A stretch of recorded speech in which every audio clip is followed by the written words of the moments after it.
এই যে রেল লাইনের যে স্লিপার, সেই স্লিপারগুলো কিন্তু ব্যাপক ক্ষতিগ্রস্ত হয়েছে এবং এখানে অনেকগুলো এই যে ঠিক আমি এইসবের নাম হয়তো ঠিক সঠিক বলতে পারবো না, কিন্তু হাইড্রোলিক ভেঙে গেছে। হাইড্রোলিক এটা কি রেলের? রেলের হাইড্রোলিক। আচ্ছা, রেলের চাকার যে হাইড্রোলিক সেটি পড়ে আছে পাশে, কিন্তু রেল লাইনের যেসব লোহার যেসব আসলে স্লিপারগুলো আছে সেগুলো কিন্তু পড়ে আছে। আমি যদি একটু দেখাই যে এই পাশ থেকে আরও যদি দেখায় যে সামনের দিকে ট্রেনের যেসব বগিগুলো সবচেয়ে বেশি ক্ষতিগ্রস্ত হয়েছে সেই সব বগিগুলো কিন্তু আমরা যদি একটু দেখাই যে এগুলো অপসারণ করতে বেশ খানিকক্ষণ সময় লাগবে। সেই ক্ষেত্রে ঈদ যাত্রায় আসলে এবার উত্তরাঞ্চলের মানুষ ট্রেন ভ্রমণে আবারও যুক্ত হতে পারবেন কিনা সেটি নিয়ে বেশ সংশয় আছে, কেননা নতুন করে রেললাইন স্থাপন না করলে এই পাশ দিয়ে আসলে নতুন করে রেলগাড়ি চালানো সম্ভব না, এমনটি কিন্তু আমাদেরকে লোকজন বলছেন। রেললাইনের যেমন ক্ষতিগ্রস্ত হয়েছে তেমনি কিন্তু ভয়াবহভাবে ক্ষতিগ্রস্ত হয়েছে ট্রেনের যন্ত্রাংশগুলো।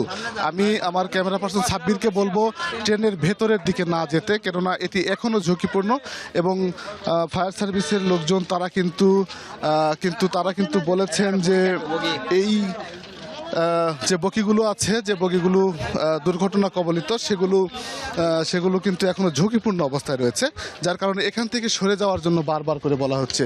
আমরা যদি আর একটু সামনের দিকে যাই তাহলে দেখব যে সবচেয়ে বেশি ক্ষতিগ্রস্ত যে বগিগুলো আছে সেগুলো আমরা দেখাতে পারবো। আমি আমার ক্যামেরা পার্সন সাব্বিরকে বলবো সামনের দিকে এগোতে, কেননা সেদিকটাতে আমরা দেখছি যে সবচেয়ে বেশি ক্ষতিগ্রস্ত বগিগুলো এবং সেখানে কিন্তু এলোমেলো হয়ে কম্পার্টমেন্টগুলো কিন্তু আমরা দেখছি এবং কোচগুলো একেবারেই হেলে পড়েছে, এরকম কিন্তু আমরা দেখছি। সেই নীলসাগর এক্সপ্রেসের সবচাইতে ভয়াবহ যে জায়গাটি, সেই জায়গাটি হচ্ছে এটি।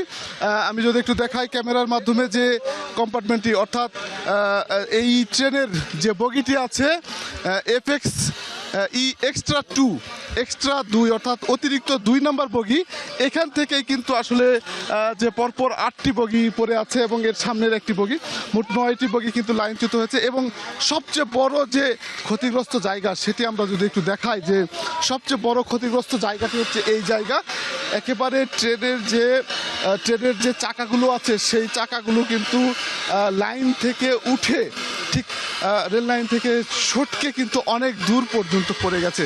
আমি যদি একটু দূর থেকে দেখানোর চেষ্টা করি যে ঠিক এই কম্পার্টমেন্টের প্রথম যে চাকা সেটি কিন্তু এটি, এবং এইখান থেকে শুরু করে একেবারে পরপর কয়েকটি 8টি কম্পার্টমেন্ট কিন্তু ক্ষতিগ্রস্ত হয়েছে।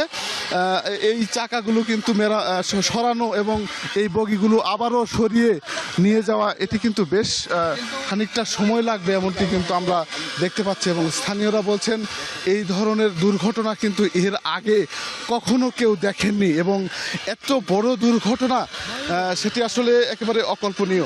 লোকজন বলছেন যে মূলত ট্রেনের যারা পরিচালক ছিলেন এবং এইখানে যারা মেরামতের দায়িত্বে ছিলেন রেল লাইন, তাদের মূলত ভুল বুঝাবুঝি, গাফিলতি অথবা তাদের যে মিসকমিউনিকেশন, সেখান থেকে কিন্তু এই দুর্ঘটনাটি ঘটেছে বলে তারা ধারণা করছে। একেবারে ট্রেন থেকে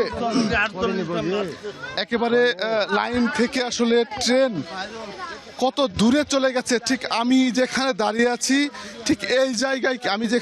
আছি এই জায়গাটিতেই কিন্তু এই রেল লাইন ছিল এবং এখান থেকে ট্রেন সটকে কিন্তু অনেক দূর পর্যন্ত পড়ে গেছে এবং লাইনের কোনো অস্তিত্ব আর এখানে নেই। এই জায়গাতে লাইন ছিল, লাইনের কিন্তু কোনো অস্তিত্ব এখানে আর নেই। একেবারে লাইন বাঁকা হয়ে যেমন উঠে গেছে, ঠিক তেমনি ট্রেনের যে বগিগুলো সেই বগিগুলো কিন্তু রেল লাইন থেকে অনেক দূর পর্যন্ত সটকে পড়ে গেছে। ঠিক এই জায়গাতেই সবচেয়ে বড় ভয়াবহ দুর্ঘটনা। আমি বলছিলাম যেটি যে বগুড়া জেলার সান্তাহার এবং জয়পুরহাট জেলার আক্কেলপুরের ঠিক মাঝামাঝি জায়গা, এটি বাগবাড়ি এলাকা। এই বাগবাড়ি এলাকায় এই বড় দুর্ঘটনা। যদিও এখন পর্যন্ত আমরা নিহতের খবর পাইনি, শুধু আহতের খবর পেয়েছি। পার্শ্ববর্তী আমাদের নওগাঁ ফায়ার সার্ভিসের কর্মকর্তারা এসেছেন এবং একটি উদ্ধারকারী টিম এসেছে। তারা বলেছেন 47 জন আহত ব্যক্তিকে তারা উদ্ধার করে হাসপাতালে ভর্তি করিয়েছেন। পার্শ্ববর্তী নওগাঁ জেনারেল হাসপাতালে ভর্তি করা হয়েছে 47 জনকে। আমি এই মুহূর্তে যেখানে দাঁড়িয়ে আছি ঠিক এই জায়গাটিতে রেল লাইন ছিল, কিন্তু এখান থেকে এই যে ক্ষতিগ্রস্ত বা দুর্ঘটনা কবলিত যে কম্পার্টমেন্ট, সেই কম্পার্টমেন্টটি অনেক দূরে চলে গেছে এবং রেল লাইনের এইখানে আসলে কোনো অস্তিত্ব আর নেই এবং এইটি একেবারে অনেক বড় দুর্ঘটনা। যদিও ভাগ্যক্রমে আমরা এখন পর্যন্ত কারো কোনো নিহত হবার খবর পাইনি। ফায়ার সার্ভিসের কর্মকর্তারা আমাদেরকে বলেছেন 47 জন আহত হয়েছেন এরকম তারা পেয়েছেন।